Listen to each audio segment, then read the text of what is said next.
guys, thanks for tuning in. I'm Dana Brown from Masterland Investing.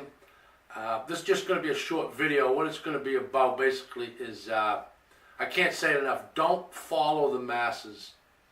When I say that, referring to the land investing business, I just created another video recently. It's going to be launched real next couple of weeks that kind of reference that.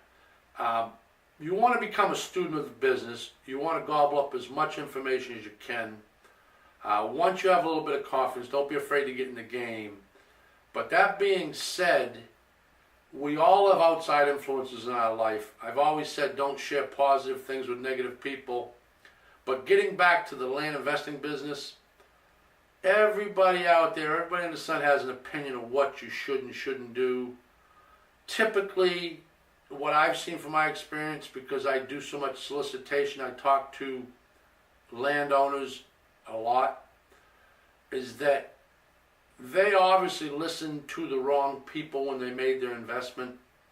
I mean, I call people all the time that I'm trying to buy property for $500 to a couple $1,000 a lot of times, and their answer to me is, well, I don't know what you're talking about, you're out of your mind, because I paid $70,000 for that property.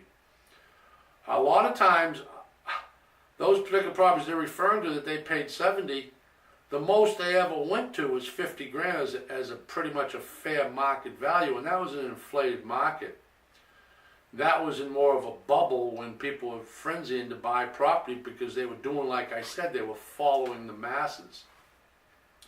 I don't want you guys to be land investors and get the attitude or the confidence that you think you know everything, but you're listening to market trends as far as other people's advice.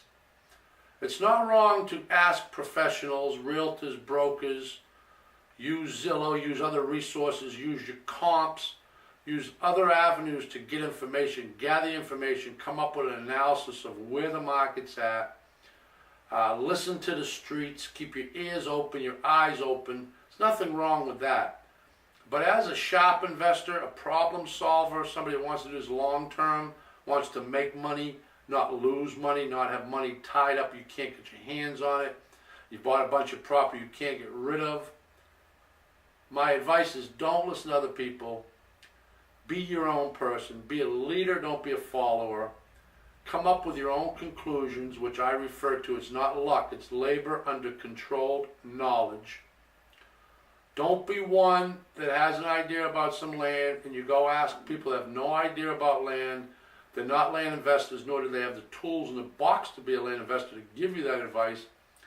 And then be one of those people like I've spoke to on the phone and listen to these people. Listen to a brother-in-law, a son-in-law, a savvy, slimy broker or investor that calls you and say, listen, don't miss out on this great deal. Goes back to stocks. It's the Bernie Madoffs of the world, just for instance. If those people weren't so greedy that invested with Madoff, and if you are one, I'm sorry for you. But my opinion is, greed is the biggest stinker out there. Greed gets everybody in trouble. And typically, greed starts with somebody telling them something that it's too good to be true. You don't want to miss out on this. Take your 401k, sell your property, get a mortgage on your home, sell this, sell that, get the money. You don't want to miss out on this great opportunity. That's not how it works.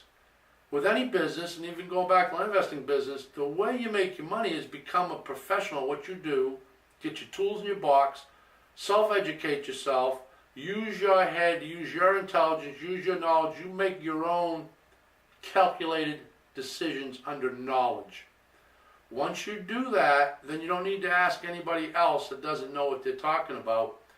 You make the decision, you've done your homework, you've done your due diligence, you know where the market's at, you understand the four-phase real estate cycle, you know how to determine the value of a particular property, you know how to farm certain areas, you've built up a solid team. That's what I'm talking about. Now you're a leader, not a follower. If you listen to what I'm saying on this, because I give solid advice, my shit is not fluffed. I'm not going to take you down a trail that you can't figure it out. I'm not going to leave you with your head scratching, or scratching your head. Believe me when I tell you, I've been saying this from the beginning, I want every one of you to be a successful land investor, whether it's a hobby, part-time, full-time, or whether you're just trying to buy a piece of property to build on, you want to save some money. Trust me when I tell you, I'm going to give you sound, solid advice. If I don't have an answer, I'm not going to answer it. And if it's something that's that important, I'll go find the answer, try to help you out and guide you in the right direction.